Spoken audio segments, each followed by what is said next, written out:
Hi, this is Zarin. Today I'd like to finish up part 2 of why the Sphinx is the location and points to an Atlantean archive that's been secretly hidden. In the previous videos you've seen the Giza Plateau, the 3 pyramids line up with Orion, and this will come up on the screen. And you've also seen that the Sphinx itself looks very much like the constellation Leo, and you will see this come up on the screen as well. You will see that the left paw of the Sphinx is slightly extended beyond the right one, and I'll show it to you on this one. If you'll look at the left paw of the Sphinx on this statue, it's slightly ahead of the right one, and this is the same way as the actual Sphinx in Egypt. Now, also we talked about the fact that the gods were all animal bodies, or animal heads with human bodies, and the Sphinx is an animal body with a human head. So there's quite a difference in why these objects are different. Obviously, the Sphinx is not meant to represent a deity. Now, there is some belief that it represents one of the pharaohs, but I believe there is no actual proof of this. And in the records at the time they believe the Sphinx was built, there is also no proof of this. And the Sphinx had been buried for thousands of years, and the pharaoh Thutmose, who fell asleep in the desert, woke up and had a dream in which he was told he would become Pharaoh of Egypt if he would uncover this particular structure. And on the screen you'll see a quote from that. It is a little lengthy, so give it time to read. And then you'll also see that the fact that the left paw points slightly further than the right paw, it points to something in the distance. And you'll see 2 maps come up side by side of topographical from above maps of Egypt, in which you'll see what looks like a Sphinx-like shape, or more like a lion shape. And I've outlined this shape in one, and the other one is just basically a topographical map. Now be aware, at the time the Sphinx was built, which is believed to be much older in time than current archaeology accepts, we've discovered that there's an even older Sphinx object discovered in a dig in Turkey that predates what the archaeologists believe was the construction of the actual Great Sphinx date by 6,000 years. That means there was a Sphinx concept 6,000 years before archaeology believes the current Great Sphinx was built. But let's take into consideration all these facts. The Giza complex is basically an astrological complex. It's built on the basis of constellations, Orion, Leo, and they believe this may have been done because the Nile was thought of as the Milky Way. The Sphinx probably was built far back in time before archaeologists want to accept, and we know that the idea of the Sphinx is much older because they're digging up a site in Turkey right now that's dated to 9500 BCE. So we know that the Sphinx probably was not built to represent a pharaoh, mainly because most of the Sphinxes I've seen represent queens rather than men, but there are other Sphinxes in Egypt. They're not a common shape, and they weren't commonly used to represent the pharaohs. So we can conclude that this particular structure, if archaeology wants to say it was built after pharaoh with so little based on that, then that's their problem. But it does point to something, and it points to something facing the rising sun. Now, on the topographical map of the outline that I showed you, you'll see a red dot, and that is where in the constellation Leo would be the heart of the Sphinx. And that is where it would be on this structure. Now you're probably wondering, how would the Egyptians have seen this structure? Well, it wasn't the Egyptians, it was the Atlanteans.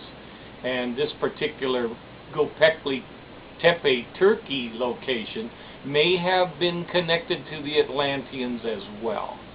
But about 10 years before Atlantis sank into the sea, some of its leaders began to realize something was happening, and they began to make preparations for protecting their knowledge.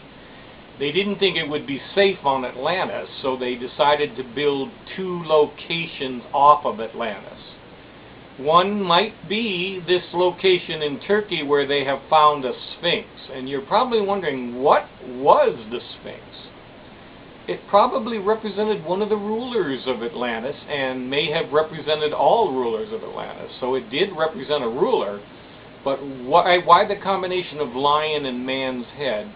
The combination of human knowledge and the strength of the constellation Leo, which is very important. So that we know that the Sphinx points to something. Edgar Cayce thought it pointed directly to a hidden archive, but I believe it points farther. And as you've seen in the past videos, there's a finger, a western finger of the Red Sea that comes up and touches Egypt. And this would point almost directly to where the heart of this lion shape would be. Although at the time it was built, this finger of the Red Sea did not reach up that far. The ocean levels were much lower.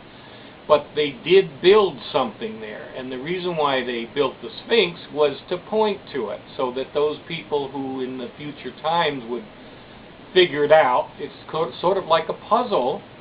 Where's that character that you see in a lot of these puzzles? Where is he? Elmo, or whatever his name is. And the Sphinx points to it. Now what they did, the Atlanteans considered the number 13 to be the most sacred number to them. To us it's kind of unlucky, but to them it was not.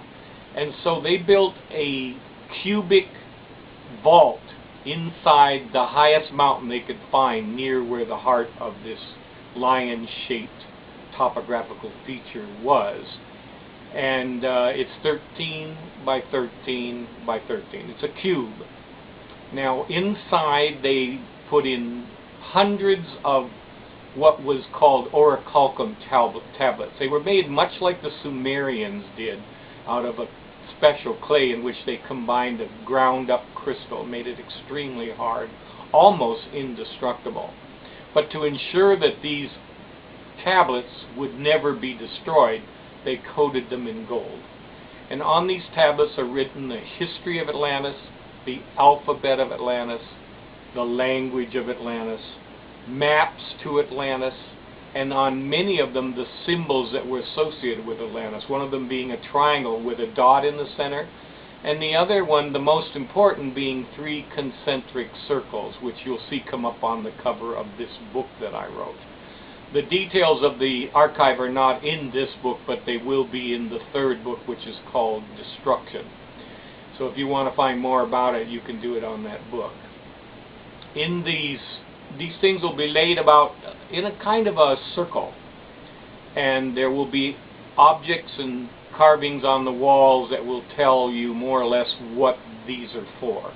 And they will reveal a kind of a nomenclature of Atlantis, what its history was, its kings, its empire, where the colonies were.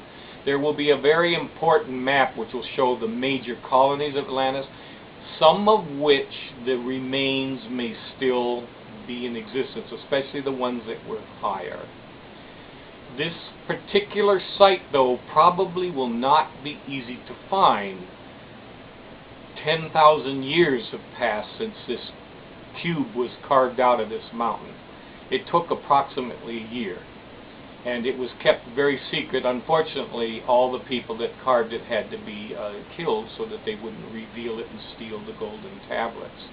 And only a very, very rare few people were involved in carving it, and only a very, very even rarer few connected to Atlantis know that it's there. But they did leave 2 possible signs. One is the 3 concentric circles. Now, because it can be seen from above, it was probably because the Atlanteans had flying craft and noticed that this shape was there, and that everyone else would notice it in the future. I'm not sure of that, but it seems logical to me. It's almost within a 30-mile radius of where the red dot on the topical map will be. It'll be on a mountain because they were afraid there'd be a gigantic tidal wave and it might reach and destroy most of the land-based structures. So they put it high up to protect it. So it'll be on a mountain, but a mountain at that time might have been a little higher and a little more different in shape. But it will be marked by at least one of two things: 3 concentric circles or a stele, a stone of some kind. It'll be thick because they knew about erosion, they knew things wore down. And on it, it'll either have the 3 circles or it'll have a triangle with a dot in it. It may have both, because that would be a guarantee that it was Atlantean in origin. So what we have to do is we have to follow the line of the paw of the Sphinx due east, directly east, and somewhere near or about where the heart of the constellation Leo would have been on this shape, we will find on a mountain one of these 2 symbols. The circles may have eroded, so they may not be as easy to spot, but they can be spotted.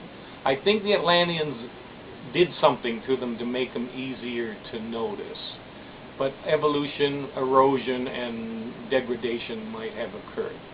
But also might be this stele, and if the stele is there, that will not have been destroyed. It will be made out of an extremely hard material, and the Atlanteans knew exactly what to make it out of. So keep looking at the topographical maps of this area, and don't be surprised if we don't hear of an archaeological dig in this area sometime in the next year. I believe it may already be going on, and I believe archaeology has known about this for a while. But whatever they uncover is going to be difficult to understand it, because we don't have a Rosetta Stone for the language of Atlantis. It's possible that they may have left some early Egyptian hieroglyphs, because they had a kind of a written form of their language, and I think the Egyptian hieroglyphs, at least the hieratic version of it, was related to that, and so we might be able to make the connection. Don't be surprised if in a year there isn't some amazing announcement about some hidden space in Egypt discovered.